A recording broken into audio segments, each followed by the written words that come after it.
आज गेल्या 10 दिवसापासून आपल्या एका भगिनीने, ज्यांचं नाव राजश्री उंबरे, ह्या मराठा समाजाला कुणबीचं प्रमाणपत्र द्यावं, खास करून मराठवाड्यातल्या मराठा समाजांसाठी, आणि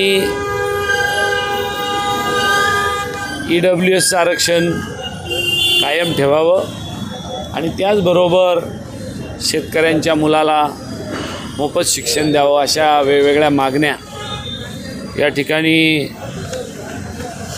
मांडल्या. आणि शासनाच्या हे काम करत नाही म्हणून किमान एक मराठा समाजाची मुलगी समाजाला आरक्षण देण्यासाठी गेली 10 दिवसापासून आमरण उपोषणाला बसलेली आहे.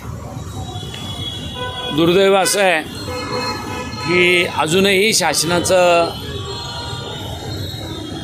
कोणी प्रशासन किंवा शासनातले पदाधिकारी हे येऊन त्या उपोषणावर काही तोडगा काढलेला नाही. काल परवा संयोजन समितीने मला कळवलं की असं आम्ही उपोषणाला बसलेलो आहे. म्हणजे या जिल्ह्याचा खासदार या नात्याने मी आपल्याला भेट द्यायला येतो आहे. त्यांनी मला आता एक निवेदन दिलं.